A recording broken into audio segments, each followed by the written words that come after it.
दुआले बड़े बांदर इकट्ठे होए। मैं तो सब नूं मौका दिंदा हां, पर उस मौके नूं संभालदा कोई विरला ही है।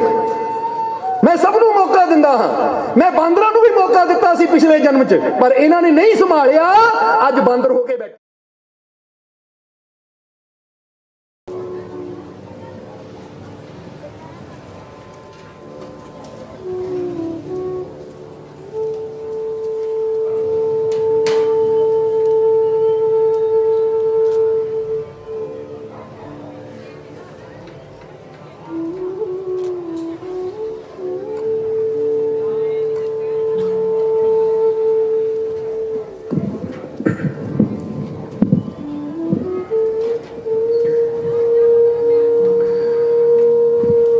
शुरू करते हाँ उस दो जहान दे पालनहार का नाम लेके, जो सब ते बहुत ही रहमतां और बख्शिशां करने वाला है। अज दा सत्संग असीं शुरू करिए। उस तो पहला अज तुसीं देखिया कि बच्चे दे जन्मदिन की खुशी दे विच हुणे केक कटिया, केक की रस्म अदा की। सो साडे वालों और आई हुई सारी संगत की तरफों सब तो पहला इस परिवार नूं इस सत्संग दियां और बच्ची के जन्मदिन दियां बहुत बहुत बधाइयां, बहुत बहुत मुबारकां। क्योंकि अज इस बच्ची जिहदा नाम बड़ा प्यारा है दृष्टि, क्योंकि वैसे भी जो अपने मालिक नूं परमात्मा प्रभु नूं देखना है तो दृष्टि चाहिए है। दृष्टि का मतलब समझते हो ना। अज वो भी सत्संग थोड़ा समझावांगे, टाइम बेशक थोड़ा, पर अज थोड़े समय बहुत कुछ असीं समझ के जाना है। तो सब तो पहले तो कहांगे बड़े कर्मा वाला परिवार है और बड़ी कर्मा वाली बच्ची है जिहदे जन्मदिन की खुशी दे विच अज ये सत्संग होया है। वैसे सीगा तो चरण प्रवेश, और चरण प्रवेश का मतलब हुंदा ऐसी आना है, परिवार को बैठना है, 10 मिनट परिवार च बैठ के भी चले जाना है। पर देखो इन्होंने बेनती की, परिवार के मैंबरां ने बेनती की कि मालिक जी संगत आई हुई है, चाहे 10 मिनट ही बैठो। इसलिए इन्हां दे परिवार ने इन्ने प्यार ने बेनती की, तो असी ये कहा कि हुणे परिवार तुहाडा नहीं, परिवार हुण साडा है। और जो साडा परिवार कोई बेनती करेगा तो पूरी तो सानू करनी पैनी है। सो एक बच्ची के जन्मदिन की खुशी में जो सत्संग होने जा रहा है, आओ साडा सब तो पहला फर्ज बनता है कि असी इस परिवार वास्ते और उस बच्ची के वास्ते उस मालिक के चरणों च अरदास बेनती करिए कि मालिक इस घर परिवार नूं और इस बच्ची नूं खुशियां दे नाल, रहमतां बरकतां दे नाल भरपूर रखन। आने वाला समा इन्हां सारियां वास्ते कामयाबी सफलता भरिया आवे। दिन दुगनी रात चौगनी मालिक इस परिवार नूं तरक्की देन और अपनी कृपा दया मेहर हमेशा इस परिवार ते बनाए रखन। ये सारी संगत रल के अरदास करो, क्योंकि जदों संगत रल के अरदास करदी है तो वह परमात्मा के घर च कबूल भी जरूर होंदी है। क्योंकि गुरुआं ने भी दसिया है कि बिरथी कदे ना होही जन की अरदास। इसलिए कभी भी जीवन दे विच बेशक होर कुछ करन दा मौका मिले ना मिले, पर अरदास सब दे वास्ते जरूर करो। क्योंकि कई बार साडे वल्लों कीती गई एक छोटी जी अरदास दूसरे इंसान की जिंदगी नूं बदल के रख दिंदी है। कहानी सुणावांगे जो सानू बड़ी प्यारी लगती है। एक कहानी है कि एक तलाब के किनारे जंगल दे विच हुण असीं दस्सण लगे कि जदों अफसर इंसान नूं मिलदा है तो कई इदां दे हुंदे जिहड़े अफसर नूं गुआ दिंदे है, तो कई हुंदे वो अफसर नूं संभाल लैंदे है। एक कहानी जो असीं सत्संग कई बार दसी है, इत्थे भी दसना चाहांगे कि एक फकीर एक जंगल दे विच तलाब दे किनारे एक पेड़ दे थल्ले बैठे अपने रब दी इबादत कर रहे हैं, अपने मालिक नूं परमात्मा नूं याद कर रहे हैं।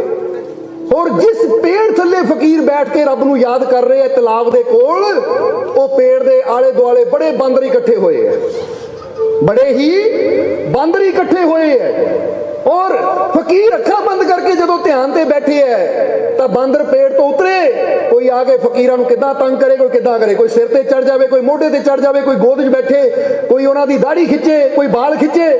हुण जदों बांदरां ने फकीरां नूं परेशान कीता तो कहते हैं फकीरां ने अखां खोलियां तो फकीर बांदरां नूं कहण लगे, ओ बांदरो मैं अपने रब की बंदगी कर रहा, अपने रब की भगती कर रहे, तुसीं मैनूं परेशान क्यों कर रहे हो? तुसीं आप तो रब का नाम लेना नहीं और मैनूं भी नहीं लैण दिंदे, हटो पिछे। जदों ये गल कही तो जो बांदरां दा सरदार सी, एक कहानी सानूं शिक्षा देण वास्ते है, नहीं तो बंदा पुछण लग जाए बांदर बोले किदां, फकीरां ने गल किदां कीती। सो असीं पहले ही दस दईए कुछ कहानियां हुंदियां है सानूं सिखाण वास्ते हुंदियां है। बोलो समझदे हो कि नहीं? ये कहानी भी सानू शिक्षा देने वास्ते है कि उस वेले फकीरां ने बांदरां नूं कहा मैनू परेशान क्यों कर रहे हो? मैं अपने रब की बंदगी कर रहा, भगती कर रहा, तुसीं आप तो बंदगी करनी नहीं। आप तुसीं कदी इधर टपूसी मारते हो, कदी उधर टपूसी मारते हो।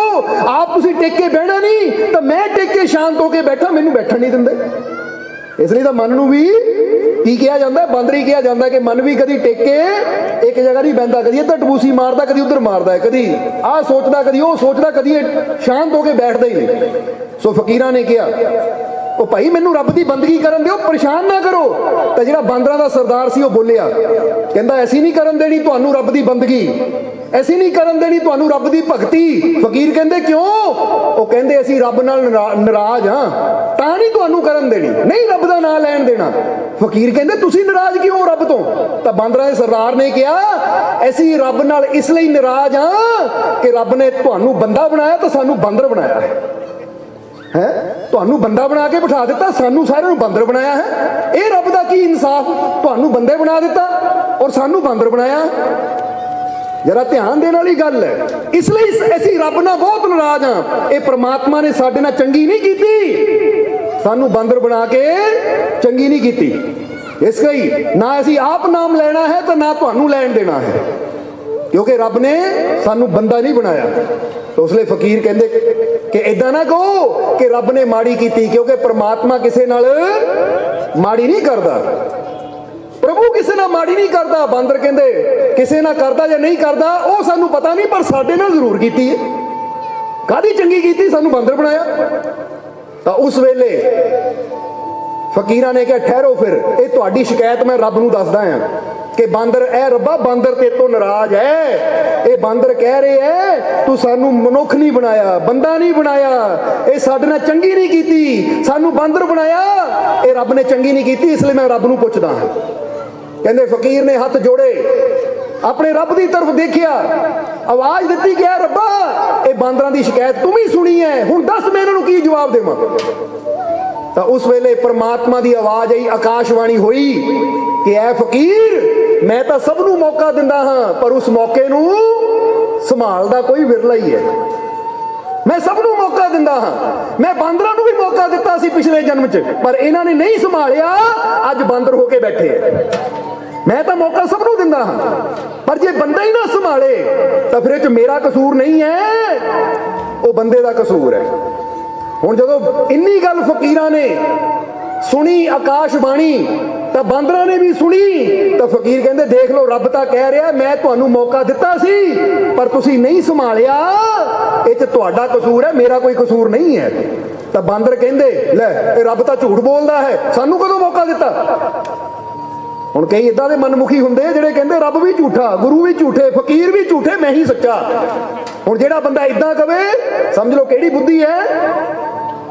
बांदर बुद्धि।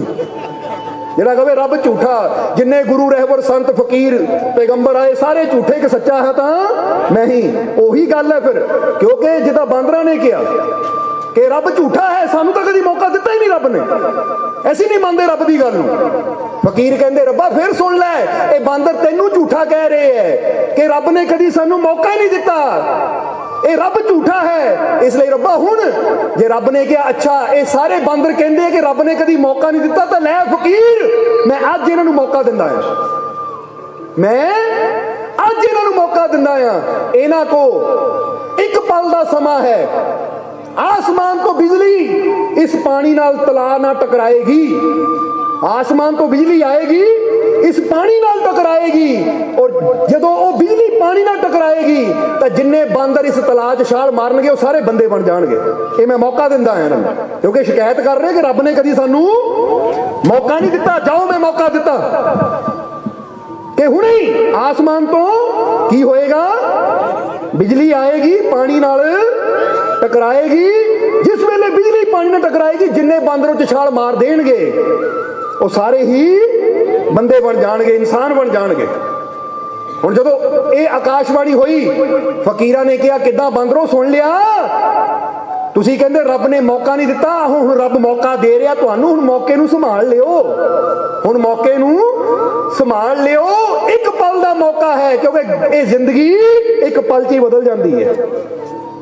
गल एक साह दी तां है ना, ਅੱਜ ਤੁਸੀਂ ਜੀਂਦੇ ਬੈਠੇ ਹੋ, ਇੱਕ ਪਲ ਸਾਹ ਨਾ ਆਵੇ ਤਾਂ ਪੂਰੀ ਕਹਾਣੀ ਖਤਮ ਹੋ ਗਈ, ਫਿਰ ਬੰਦਾ ਮੁਰਦਾ।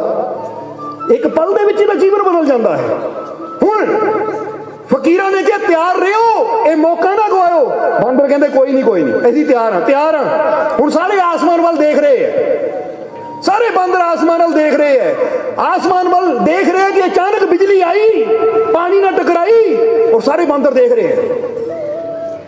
बिजली आई, पानी ना टकराई, सारे देख रहे हैं। आखिर एक बांदरी सी जिना छाल मार दी, बाकी बांदर सारे देख रहे हैं, देख रहे हैं। एक पल का समा सी, एक बांदरी ने छाल मारी, जो छाल मार के वो बाहर निकली तो एक खूबसूरत राजकुमारी की तरह वो बन गई। सारे बांदर देख के रन है आ की हो गया। ਹੁਣ ਫਕੀਰ ਵਾਕਿਆਂ ਵੱਲ ਦੇਖ ਰਹੇ ਹੈ। ਉਹ ਫਕੀਰ ਕਹਿੰਦੇ ਕਮਾਲ ਦੀ ਗੱਲ ਹੈ, ਤੁਹਾਨੂੰ ਮੌਕਾ ਮਿਲਿਆ ਸੀ, ਇੱਕ ਨੇ ਛਾਲ ਮਾਰ ਕੇ ਮੌਕੇ ਦਾ ਫਾਇਦਾ ਲੈ ਲਿਆ, ਤੁਸੀਂ ਕਿਉਂ ਨਹੀਂ ਮੌਕੇ ਦਾ ਫਾਇਦਾ ਲਿਆ? ਉਹ ਬਾਂਦਰ ਕਹਿੰਦੇ ਅਸੀਂ ਤਾਂ ਸੋਚਦੇ ਰਹੇ ਇਹ ਗੱਲ ਸੱਚੀ ਹੈ ਕਿ ਝੂਠੀ, ਇਹ ਗੱਲ ਸੱਚ ਵੀ ਹੋਏਗੀ ਜਾਂ ਝੂਠੀ। ਫਿਰ ਅਸੀਂ ਸੋਚਦੇ ਰਹੇ ਪਹਿਲਾਂ ਇੱਕ ਨੇ ਛਾਲ ਮਾਰੀ ਹੈ, ਇਹ ਦੇਖ ਲਵੇ ਬਣਦੀ ਹੈ ਕਿ ਨਹੀਂ, ਫਿਰ ਅਸੀਂ ਕਰਾਂਗੇ। ਹੁਣ ਦੂਜੇ ਨੂੰ ਦੇਖਣ ਵਿੱਚ ਔਰ ਅਸ਼ੰਕਾ ਦੇ ਵਿੱਚ ਉਹਨਾਂ ਨੇ ਆਪਣਾ ਮੌਕਾ ਗਵਾ ਲਿਆ। ਉਹ ਰਾਜਕੁਮਾਰੀ ਬਣ ਕੇ ਬਾਂਦਰੀ ਬਾਹਰ ਆਈ, ਬੜੀ ਸੁੰਦਰ ਸੁੰਦਰ ਕੱਪੜੇ, ਫਕੀਰਾਂ ਦੇ ਕੋਲ ਆ ਕੇ ਚਰਨਾਂ 'ਚ ਸਿਰ ਝੁਕਾਇਆ ਕਿ ਮਹਾਰਾਜ ਅੱਜ ਤੁਹਾਡੀ ਕਿਰਪਾ ਨਾਲ ਮੇਰੀ ਯੂਨੀ ਬਦਲ ਗਈ, ਮੈਂ ਬਾਂਦਰ ਤੋਂ ਇਨਸਾਨ ਬਣ ਗਈ। ਹਾਲੇ ਉਹ ਰਾਜਕੁਮਾਰੀ ਧੰਨਵਾਦ ਹੀ ਕਰ ਰਹੀ ਸੀ ਕਿ ਜਦ ਨੂੰ ਸ਼ਿਕਾਰ ਖੇਡਦਾ ਇੱਕ ਰਾਜਾ ਉੱਥੇ ਆ ਗਿਆ। ਜਦੋਂ ਰਾਜੇ ਦੀ ਨਜ਼ਰ ਗਈ ਕਿ ਇਹ ਫਕੀਰ ਹੈ ਜੰਗਲ ਦੇ ਵਿੱਚ, ਔਰ ਇਹਨਾਂ ਦੇ ਕੋਲ ਇੱਕ ਬੜੀ ਸੁੰਦਰ ਰਾਜਕੁਮਾਰੀ ਖੜੀ ਹੈ, ਆਖਰੀ ਹੈ ਕੌਣ? ਤਾਂ ਉਸ ਵੇਲੇ ਫਕੀਰਾਂ ਨੇ ਸਾਰੀ ਗੱਲ ਰਾਜੇ ਨੂੰ ਦੱਸ ਦਿੱਤੀ। ਜਦੋਂ ਰਾਜੇ ਨੂੰ ਪਤਾ ਲੱਗਿਆ ਤਾਂ ਰਾਜਾ ਕਹਿੰਦਾ ਮਹਾਰਾਜ ਫਿਰ ਮੈਂ ਚਾਹੁੰਦਾ ਕਿ ਇਸ ਲੜਕੀ ਦੀ ਸ਼ਾਦੀ ਆਪਣੇ ਬੇਟੇ ਨਾਲ ਕਰਾਂ, ਕਿਉਂਕਿ ਮੇਰਾ ਬੇਟਾ ਸ਼ਾਦੀ ਦੇ ਯੋਗਿਆ ਹੈ। ਫਕੀਰ ਕਹਿੰਦੇ ਸਮਝ ਲੈ ਇਹ ਪਹਿਲਾਂ ਬਾਂਦਰੀ ਸੀ, ਹੁਣ ਰਾਜਕੁਮਾਰੀ ਬਣੀ ਹੈ, ਸੋਚ ਸਮਝ ਕੇ ਆਪਣੇ ਬੇਟੇ ਨਾਲ ਸ਼ਾਦੀ ਕਰਵਾਈ। ਰਾਜਾ ਕਹਿੰਦਾ ਜੀ ਤਾਂ ਹੀ ਤਾਂ ਮੈਂ ਕਰਵਾ ਰਿਹਾ ਇਹਦੀ ਸ਼ਾਦੀ, ਕਿਉਂਕਿ ਜਦੋਂ ਇਹ ਬਾਂਦਰ ਯੂਨੀ 'ਚ ਸੀ, ਜੇ ਉਸਲੇ ਇਹਨੂੰ ਇੰਨੀ ਅਕਲ ਸੀ, ਸਮਝ ਸੀ, ਇਹਦੇ ਅੰਦਰ ਇੰਨਾ ਭਰੋਸਾ ਸੀ ਆਪਣੇ ਰੱਬ ਤੇ, ਇੰਨਾ ਯਕੀਨ ਸੀ ਤੁਹਾਡੇ ਤੇ, ਜੇ ਬਾਂਦਰੀ ਹੋ ਕੇ ਇੰਨਾ ਯਕੀਨ ਸੀ, ਇੰਨੀ ਅਕਲ ਸੀ, ਤਾਂ ਹੁਣ ਤਾਂ ਇਹ ਇਨਸਾਨ ਬਣ ਗਈ, ਹੁਣ ਕਿੰਨੀ ਅਕਲ ਹੋਏਗੀ ਇਹਨੂੰ। ਜੇ ਬਾਂਦਰੀ ਹੋ ਕੇ ਉਸ ਮੌਕੇ ਨੂੰ ਸੰਭਾਲ ਲਿਆ ਤਾਂ ਮੈਨੂੰ ਯਕੀਨ ਹੈ ਇਹ ਮੇਰੇ ਬੇਟੇ ਨੂੰ, ਮੇਰੇ ਰਾਜਿਆਂ ਨੂੰ ਵੀ ਜ਼ਰੂਰ ਸੰਭਾਲ ਸਕਦੀ ਹੈ, ਕਿਉਂਕਿ ਗੱਲ ਤਾਂ ਜਿਹਨਾਂ ਮੌਕਾ ਸੰਭਾਲ ਲਿਆ ਉਹ ਸਭ ਕੁਝ ਸੰਭਾਲ ਲੈਂਦਾ, ਤਾਂ ਜਿਹੜਾ ਮੌਕਾ ਗਵਾ ਗਿਆ ਉਹ ਸਭ ਕੁਝ ਗਵਾ ਲੈਂਦਾ ਹੈ। ਹੁਣ ਉਹ ਲੜਕੀ ਜੋ ਬਾਂਦਰੀ ਤੋਂ ਰਾਜਕੁਮਾਰੀ ਬਣੀ ਸੀ, ਉਹ ਰਾਜੇ ਦੇ ਰੱਥ ਤੇ ਸਵਾਰ ਹੋਈ ਜਾ ਰਹੀ ਹੈ, ਤਾਂ ਸਾਰੇ ਬਾਂਦਰ ਦੇਖ ਰਹੇ ਹੋ ਗਈ ਹੋ ਗਈ ਹੋ ਗਈ। ਫਕੀਰ ਕਹਿੰਦੇ ਬਸ ਤੁਸੀਂ ਦੇਖਦੇ ਹੀ ਰਹਿ ਜਾਓ। ਫਕੀਰ ਕਹਿੰਦੇ ਤੁਸੀਂ ਕਹਿੰਦੇ ਰੱਬ ਨੇ ਮੌਕਾ ਨਹੀਂ ਦਿੱਤਾ, ਦੇਖ ਲਓ ਰੱਬ ਨੇ ਮੌਕਾ ਦਿੱਤਾ, ਪਰ ਜਿਹਨਾਂ ਫਾਇਦਾ ਲੈਣਾ ਸੀ ਉਹ ਲੈ ਗਈ, ਤਾਂ ਤੁਸੀਂ ਖੜੇ ਦੇਖਦੇ ਰਹਿ ਗਏ। ਫਕੀਰ ਕਹਿੰਦੇ ਸੱਚ ਦੱਸੋ ਇਹ ਬਾਂਦਰੇ ਸਰਦਾਰ, ਉਹ ਮੌਕਾ ਤੈਨੂੰ ਮਿਲਿਆ ਸੀ, ਤੂੰ ਕਿਉਂ ਨਹੀਂ ਕੀਤੀ? ਉਹ ਕਹਿੰਦਾ ਮਹਾਰਾਜ ਦੱਸਿਆ ਤਾਂ ਹੈ, ਸਾਨੂੰ ਤਾਂ ਲੱਗਾ ਗੱਲ ਹੀ ਬਕਵਾਸ ਹੋਣੀ, ਏਦਾਂ ਕਦੀ ਹੋ ਸਕਦਾ? ਏਦਾਂ ਕਦੀ ਹੋ ਸਕਦਾ ਬਿਜਲੀ ਟਕਰਾਵੇ ਪਾਣੀ ਨਾਲ ਤਾਂ ਛਾਲ ਮਾਰ ਕੇ ਬੰਦਾ ਬਾਂਦਰ ਤੋਂ ਬੰਦਾ ਬਣ ਜਾਵੇ? ਇਹ ਕਿੱਦਾਂ ਹੋ ਸਕਦਾ ਹੈ? ਇਸੇ ਤਰ੍ਹਾਂ ਕਈਆਂ ਦੀ ਸੋਚ ਹੁੰਦੀ ਹੈ। ਜਦੋਂ ਸੰਤ ਗੁਰੂ ਰਹਿਬਰ ਕਹਿੰਦੇ ਆ ਨਾ ਸਤ ਸੰਗ ਵਿੱਚ ਆਓ, ਸੰਤਾਂ ਦੇ ਦਰਬਾਰ ਚ ਆਓ, ਤਾਂ ਕਈ ਸੋਚਦੇ ਲੈ ਸਤ ਸੰਗ ਵਿੱਚ ਜਾਣ ਨਾਲ ਕੀ ਹੋਣਾ ਹੈ, ਉਹ ਸੰਤਾਂ ਗੁਰੂਆਂ ਦੇ ਚਰਨਾਂ 'ਚ ਸਿਰ ਰੱਖਣ ਨਾਲ ਕੀ ਹੋਣਾ ਹੈ, ਕੁਛ ਨਹੀਂ ਹੋਣਾ। ਤਾਂ ਉਹਦੀ ਮਤ ਵੀ ਉਹੀ ਹੈ। ਫਿਰ ਹੁਣ ਅਸੀਂ ਨਹੀਂ ਕਹਿਣਾ, ਉਹਦੀ ਮਤ ਵੀ ਉਹੀ ਹੈ। ਜਿੱਦਾਂ ਨੱਥੂ ਲਾਲ ਦੀ ਇੱਕ ਗੱਲ ਯਾਦ ਆ ਰਹੀ ਹੈ ਸਾਨੂੰ, ਫਿਰ ਸਤਸੰਗ ਦੀ ਸਮਾਪਤੀ ਕਰਾਂਗੇ, ਕਿਉਂਕਿ ਅੱਜ ਚਰਨ ਪ੍ਰਵੇਸ਼ ਸੀ, ਫਿਰ ਵੀ ਸਤਸੰਗ ਦਾ ਆਨੰਦ ਲੈ ਰਹੇ ਹਾਂ। ਫਿਰ 17 ਮਈ ਨੂੰ ਸਤਸੰਗ ਕਰਾਂਗੇ, ਪੂਰਾ ਟਾਈਮ ਲਵਾਂਗੇ।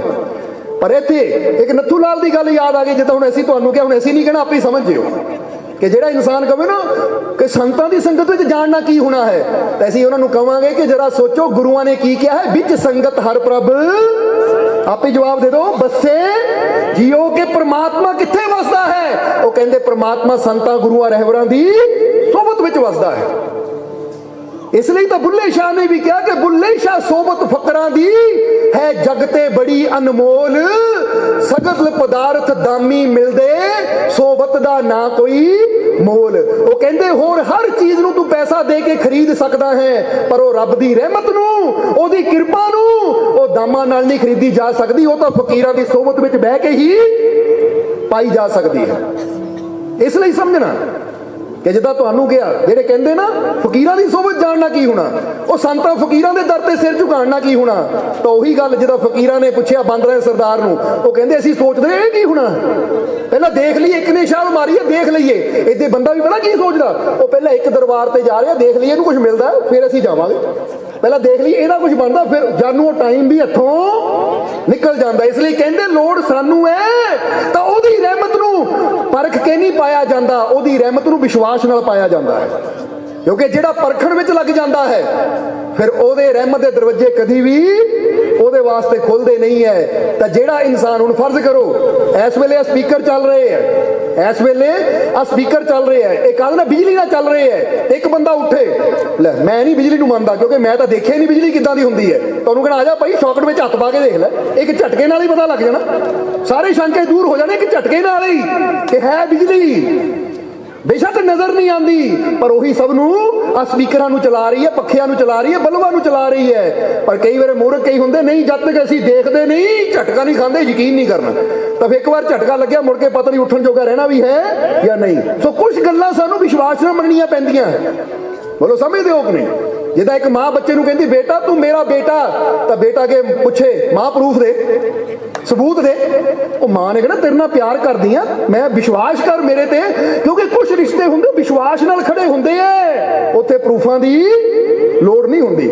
ਜਦੋਂ ਬੱਚੇ ਪ੍ਰੂਫ ਮੰਗਣ ਲੱਗ ਜਾਣ ਤਾਂ ਮਾਤਾ ਪਿਤਾ ਨੂੰ ਕਿੰਨੀ ਤਕਲੀਫ ਹੋਏਗੀ ਕਿ ਸਾਡੇ ਤੇ ਯਕੀਨ ਹੈ ਨਹੀਂ, ਉਹ ਐਸੀ ਜਨਮ ਦਿੱਤਾ ਔਰ ਸਾਡੇ ਕੋਲ ਪ੍ਰੂਫ ਮੰਗ ਰਹੇ ਆ। ਉਹ ਰੱਬ ਵੀ ਕਹੇਗਾ ਜਦੋਂ ਕਈ ਵਾਰ ਕੀ ਪ੍ਰੂਫ ਹੈ ਰੱਬ ਦੀਆਂ ਰਹਿਮਤਾਂ ਦਾ, ਕੀ ਪ੍ਰੂਫ ਹੈ ਪਰਮਾਤਮਾ ਦਾ, ਤਾਂ ਸ਼ਾਇਦ ਉਹਨੂੰ ਵੀ ਹੁੰਦਾ ਹੋਵੇਗਾ ਮੈਂ ਜਨਮ ਦਿੱਤਾ, ਆ ਸੂਰਜ ਤੇਰੇ ਵਾਸਤੇ ਬਣਾਇਆ, ਹਵਾਵਾਂ ਤੇਰੇ ਵਾਸਤੇ ਚਲਾਈਆਂ, ਧਰਤੀ ਚੋਂ ਅੰਨ ਜਲ ਸਭ ਕੁਝ ਲੈ ਰਿਹਾ ਹੈ, ਇਹ ਮੈਂ ਤੈਨੂੰ ਸਵਾਸ ਦੇ ਰਿਹਾ, ਤੇਰੇ ਦਿਲ ਨੂੰ ਧੜਕਾ ਰਿਹਾ ਹੈ, ਹਾਲੇ ਵੀ ਪ੍ਰੂਫ ਮੰਗਦਾ ਹੈ। ਜਦੋਂ ਜ਼ਰਾ ਸੋਚੋ ਆ ਜੋ ਦਿਲ ਧੜਕਦਾ ਹੈ ਇਹ ਤੁਸੀਂ ਧੜਕਾਉਂਦੇ ਹੋ, ਇਹ ਸਵਾਸ ਚੱਲਦੇ ਤੁਸੀਂ ਚਲਾਉਂਦੇ ਹੋ। ਜੇ ਬੰਦਾ ਕਹੇ ਮੈਂ ਦਿਲ ਧੜਕਾਉਂਦਾ ਆ ਤਾਂ ਬੰਦਾ ਰਾਤ ਨੂੰ ਸੌਂਦਾ ਧੜਕਾਣਾ ਹੀ ਭੁੱਲ ਜਾਵੇ ਤਾਂ ਮੁੜ ਕੇ ਉੱਠੇ ਹੀ ਨਾ।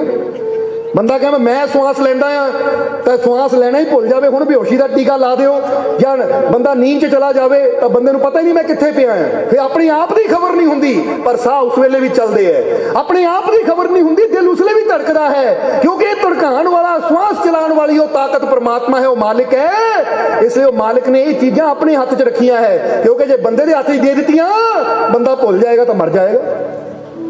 ਇਸ ਲਈ ਹੁਣ ਕੀ ਪ੍ਰੂਫ ਬੰਦੇ ਨੂੰ ਚਾਹੀਦਾ ਹੈ?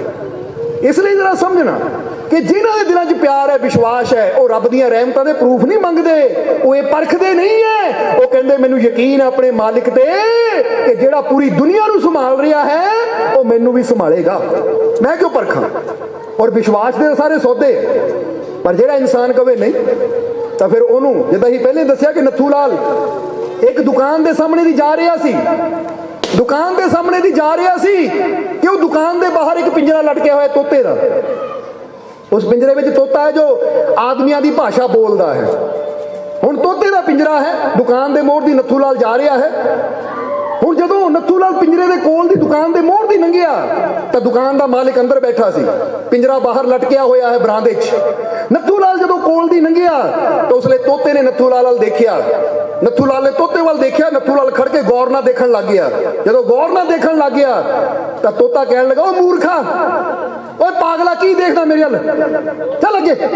ਉਹ ਨੱਥੂ ਲਾਲ ਨੂੰ ਬੜਾ ਹੈਰਾਨੀ ਹੋਈ, ਤੋਤਾ ਏਦਾਂ ਬੋਲਦਾ ਹੈ, ਇਹ ਤੋਤਾ ਕੀ ਬਕਵਾਸ ਕਰ ਰਿਹਾ, ਮੈਨੂੰ ਕਹਿੰਦਾ ਮੂਰਖਾ ਪਾਗਲ ਹੈ, ਤੋਤੇ ਦੀ ਇੰਨੀ ਹਿੰਮਤ। ਨੱਥੂ ਲਾਲ ਕਹਿੰਦਾ ਠਹਿਰ, ਕਹਿੰਦਾ ਠਹਿਰ ਕੀ ਕਰਨਾ ਹੈ, ਚੱਲ ਪਾਗਲ ਮੂਰਖ ਪਿੱਛੇ ਹੋ, ਮੈਂ ਕਿਸੇ ਪਾਗਲ ਦੇ ਮੂੰਹ ਨਹੀਂ ਲੱਗਦਾ। ਹੁਣ ਤਾਂ ਨੱਥੂ ਲਾਲ ਨੂੰ ਹੋਰ ਗੁੱਸਾ ਆ ਗਿਆ। ਨੱਥੂ ਲਾਲ ਗਿਆ ਮਾਲਿਕ ਦੇ ਕੋਲ, ਦੁਕਾਨ ਦੇ ਮਾਲਿਕ ਨੂੰ ਕਹਿੰਦਾ ਮਹਾਰਾਜ ਆਪਣੇ ਤੋਤੇ ਨੂੰ ਸਮਝਾਓ, ਆ ਤੁਹਾਡਾ ਤੋਤਾ ਪਿੰਜਰੇ ਜਿਹੜਾ ਪੋਪਟ ਬਣਦਾ ਨਾ ਇਹ ਬੜੇ ਗਲਤ ਬੋਲਦਾ ਹੈ, ਸਮਝਾਓ ਇਹਨੂੰ। ਦੁਕਾਨ ਦਾ ਮਾਲਿਕ ਬਾਹਰ ਆਇਆ, ਕਹਿੰਦਾ ਨੱਥੂ ਲਾਲ ਜੀ ਫਿਕਰ ਨਾ ਕਰੋ, ਹੁਣੇ ਇਹਨੂੰ ਅਕਲ ਦਿੰਦਾ। ਉਹਨੇ ਪਿੰਜਰਾ ਲਾਇਆ, ਪਿੰਜਰੇ ਨੂੰ ਫੜ ਕੇ ਜ਼ੋਰ ਨਾਲ ਹਿਲਾਇਆ, ਤੋਤਾ ਕਦੀ ਇੱਧਰ ਵੱਜੇ ਕਦੀ ਉੱਧਰ ਵੱਜੇ, ਪੰਖ ਫੜਫੜਾਵੇ। ਤਾਂ ਮਾਲਿਕ ਨੇ ਕਿਹਾ ਤੋਤੇ ਨੂੰ ਹੁਣ ਤਾਂ ਨਹੀਂ ਮੁੜ ਕੇ ਗਲਤ ਬੋਲੂ। ਤੋਤਾ ਕਹਿੰਦਾ ਨਹੀਂ ਮਾਲਿਕ ਮੁੜ ਕੇ ਨਹੀਂ ਬੋਲਦਾ, ਮਾਫ ਕਰ ਦਿਓ, ਮਾਫ ਕਰ ਦਿਓ। ਤਾਂ ਮਾਲਿਕ ਕਹਿਣ ਲੱਗਾ ਨੱਥੂ ਲਾਲ ਨੂੰ, ਕਹਿੰਦਾ ਦੇਖ ਲੈ ਹੁਣ ਤੋਤੇ ਨੇ ਮਾਫੀ ਮੰਗ ਲਈ, ਦੁਬਾਰਾ ਨਹੀਂ ਤੈਨੂੰ ਗਲਤ ਬੋਲਦਾ, ਦੁਬਾਰਾ ਨਹੀਂ ਤੈਨੂੰ ਪਾਗਲ ਕਹਿੰਦਾ, ਮੂਰਖ ਕਹਿੰਦਾ, ਫਿਕਰ ਨਾ ਕਰ। ਨੱਥੂ ਲਾਲ ਕਹਿੰਦਾ ਠੀਕ ਹੈ। ਤੋਤੇ ਨੂੰ ਫੇਰ ਟੰਗ ਦਿੱਤਾ, ਨੱਥੂ ਲਾਲ ਚਲਾ ਗਿਆ। ਆਪਣਾ ਕੰਮ ਕਰਨ ਤੋਂ ਬਾਅਦ ਨੱਥੂ ਲਾਲ ਜਦੋਂ ਵਾਪਸ ਆ ਰਿਹਾ ਸੀ, ਉਸੇ ਦੁਕਾਨ ਦੇ ਮੋੜ ਦੀ ਗੁਜ਼ਰਿਆ ਤਾਂ ਨੱਥੂ ਲਾਲ ਦੇ ਮਨ 'ਚ ਆਇਆ ਜਰਾ ਦੇਖਾਂ ਤੋਤਾ ਹੁਣ ਤਾਂ ਨਹੀਂ ਬੋਲਦਾ। ਫਿਰ ਨੱਥੂ ਲਾਲ ਤੁਰਦਾ ਤੁਰਦਾ ਉੱਥੇ ਰੁਕ ਗਿਆ ਔਰ ਤੋਤੇ ਵੱਲ ਦੇਖਣ ਲੱਗਾ। ਤੋਤਾ ਚੁੱਪ ਕਰਕੇ ਬੈਠਾ ਹੈ, ਚੁੱਪ ਕਰਕੇ करके बैठा है, नथूलाल फिर देख रहा है, तोता फिर चुप करके बैठा है। आखिर नथूलाल ने फिर देखिया, तोता हस पिया, हसिया। नथूलाल कहता हस क्यों रहा है? तोता कहता हुण आपे ही समझ जा, बोलना तो नहीं पर दिल च तो मैं कह ही रहा, आप ही समझ जा दिल च की बोल रहा। तेनू बाहरों तो तू रोक लेगा पर अंदरों किद्दां रोकेगा? हुण डर दे नाल तुसीं बाहरों तो किसी नूं बुरा बोलण तो रोक लोगे, जे अंदर ही बुराई भरी हुई है तो दिल च बुरा बोलण तो किद्दां रोकोगे? ये तो गुरु रहबरी है जो साडे दिल दी बुराई नूं साफ करदे आ ताकि साडे जुबान ते भी और साडे दिल च भी कोई मैल ना रहे, क्योंकि गल अंदर दी सफाई दी हुंदी है। इसलिए बुल्ले शाह की गल कर रहे सी और फिर सत्संग की समाप्ति करांगे कि बुल्ले शाह कहते हैं कि गैन गम सारे दूर नस जाते जदों सामने बैठा यार होवे, उदों डुब जाती अख मस्ती विच सोहणे यार दा जदों दीदार होवे। कहते जदों फकीरां गुरुआं रहबरां दा दीदार हुंदा ना तो फिर ही इंसान दे जीवन चों मस्ती आंदी है, ओ प्रभु दे नाम दी मस्ती। नाम खुमारी नानका चढ़ी रहे दिन रात, ओ प्रभु दे प्रेम दी मस्ती उदों इंसान दे जीवन च आंदी जदों गुरुआं रहबरां दी सोबत विच बैठण दा मौका मिले। और वही गल बुल्ले शाह दस रहे हैं कि उदों डुब जांदी अख मस्ती विच सोहणे यार दा जदों दीदार होवे। ओदी रहमत जात पात देखदी नहीं, भावें चोर ते भावें शाहूकार होवे। कहंदे ओदी रहमत नूं इहदे नाल मतलब नहीं है, ओदे दर ते जिहड़ा पहुंच गया फिर चाहे चोर होवे शाहूकार होवे अमीर होवे गरीब होवे, ओदी रहमत नूं जात पात दे नाल कोई मतलब नहीं। ओदी रहमत तां अपने आप नूं देखदी है। जिद्दां नदी कदी ये नहीं देखती कि पानी पीने वाला जिहड़ा प्यासा आया है उसकी जात की है, उसका धर्म की है, उसके कपड़े की है, अमीर है गरीब है। नदी अपने आप को देखती कि मेरे अंदर रब ने वो ताकत भरी है कि जिहड़ा मेरे को आएगा सब दी प्यास मैं बुझा के भेजना है। इसी तरह फकीर ये देखते हैं, वो ये नहीं देखते कौन कैसा आया है, वो कहते जिहड़ा साडे तक आ गया ओदी रहमत दा दरिया तां सब दी प्यास नूं बुझांदा है, ओदी रहमत दा दरिया तां सब दी झोलियां नूं खुशियां नाल भरदा है। बस लोड़ हुंदी है दरिया तक पहुंचण दी। जिहड़ा शरधा नाल उत्थे तक पहुंच गया फिर वो सब कुछ लै जांदा है। इसलिए बुल्ले शाह कहंदे ओदी रहमत जात को जात नूं देखदी नहीं, भावें चोर ते भावें शाहूकार होवे। बुल्ले शाह उदों ही रब मिलदा। आखिरी लाइन च बुल्ले शाह कहंदे जरा इस गल नूं दिल ते लिख लियो कि बुल्ले शाह उदों ही रब मिलदा, मुर्शद नाल जुड़ी जद तार होवे। बुल्ले शाह कहंदे रब उदों ही मिलदा जदों तार मुर्शद नाल जुड़ेगी, सतगुर दे नाल तार जुड़ेगी।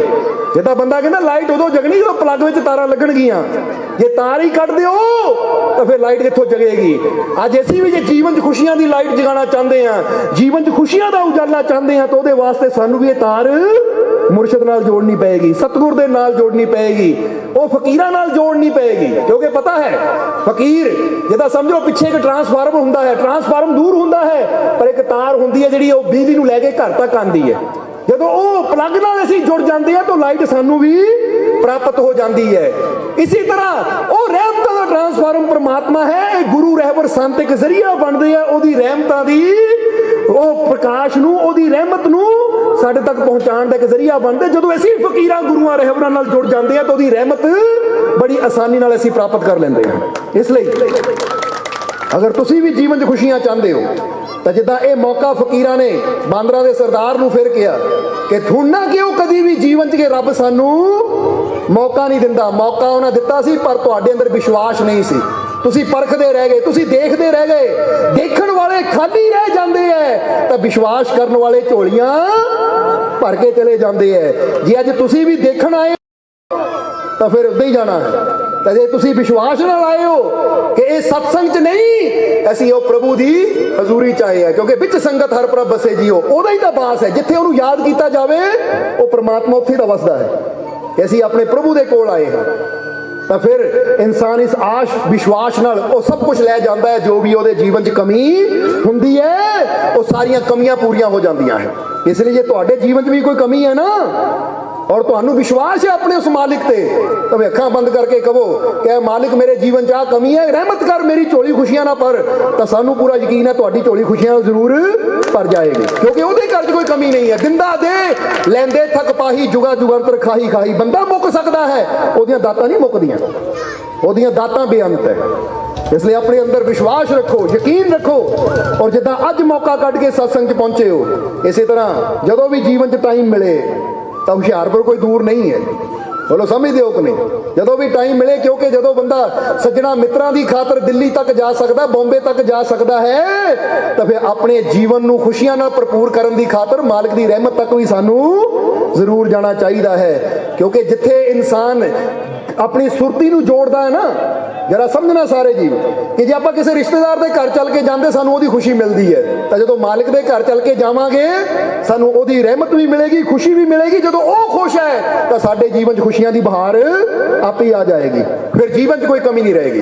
सो हुण समा काफ़ी हो गया है, आखिरले वचनां च यही कहांगे कि तुसीं भी अपने अंदर प्रेम पैदा करो, विश्वास पैदा करो, क्योंकि ओहदी रहमत परख के नहीं, ओहदी रहमत विश्वास नाल मिलदी है, भरोसे नाल मिलदी है। जिदा बाबा फरीद नूं किसी ने पूछा है, फरीद खुदा कित्थे है? तो बाबा फरीद ने यह नहीं किया कि खुदा मक्के है, यह नहीं किया कि खुदा मंदिरां मस्जिदां च है। बाबा फरीद ने इक्को ही गल कही कि जे तू पुछदा है खुदा कित्थे है, तो खुदा तेरे विश्वास च है। जिथे बैठ के विश्वास नाल उहनूं याद करेगा, वो तेरा मालिक उत्थे तेरे नाल है। इसलिए अंदर विश्वास होना चाहिए है कि मेरा मालिक मेरे नाल है, तो फिर इंसान जिथे भी बह के याद करेगा उन्होंने प्राप्त होएगा। पर हाँ, जिदा दसिया कि जे साडे जीवन च दुखा तकलीफां की प्यास सानू तंग करती है, तो रहमत दे दरिया तक पहुंचना साडे वास्ते जरूरी है। क्योंकि जदों दरिया तक बंदा पहुंच जाता है, तो फिर बंदे उपर है वो अपनी जन्मां जन्मां की प्यास मिटा लैंदा है, तो नदी तो भावें बड़े बड़े भांडे भर के अपने घर नूं भी वो जिन्ना मर्जी जल ले आवे, ये बंदे ते निर्भर करता है। इसलिए टाइम कढो, सत्संग नाल जुड़ो, सत्संग विच आओ, अपने मालिक ते विश्वास रखो और सच्चे दिलों विश्वास नाल अरदास करो। जिद्दां श्री गुरु अर्जन देव जी ने कहा कि सच्चे दिलों कीती हुई अरदास वो चाबी है जिहड़ी ओहदियां किरपावां दे दरवाजियां नूं साडे वास्ते खोल दिंदी है। सो तुहाडे वास्ते भी ओहदी किरपा दे दरवाजे खुल जाणगे। बस अपने मालिक ते विश्वास रखो, विश्वास नाल ओहनूं याद करो, तो जीवन च तुहानूं कामयाबी सफलता मिलती चली जाएगी और कोई घाट कोई कमी नहीं आएगी। और हुण इन्हां वचनां नाल ही असीं अज दे सत्संग की समाप्ति करांगे और अंत विच यही उस मालिक दे चरनां च अरदास बेनती करांगे कि मालिक तुहानूं सबनूं नाम नाल जुड़न दी ताकत देण, तुहानूं सबनूं नाम जपण दी ताकत देण, तुहानूं सेवा सिमरन करन दा, नेक मार्ग ते चलण दा मालिक बल बख्शण और तुहाडीआं सब दीआं तकलीफां दुखां दर्दां नूं मालिक दूर करन, तुहाडी सब दी झोली मालिक खुशियां नाल भरपूर करन। और ये जो नवां साल चढ़िया है सन 2020, ये तुहाडे सारिआं वास्ते कामयाबी सफलता खुशियां भरिया होवे। आने वाला समा तुहानूं सबनूं खुशियां देवे, मालिक दीआं रहमतां नाल जोड़े, ओहदीआं रहमतां नाल तुहाडे घर नूं तुहाडे जीवन नूं भरपूर करे। यही साडी उस मालिक दे चरनां च अरदास बेनती है। और हुण अंत विच तुहाडे सब दे अंदर वसदे उस परमात्मा नूं असीं प्रणाम करदे हां। साडा ये प्रणाम स्वीकार करो। जय मालकां दी।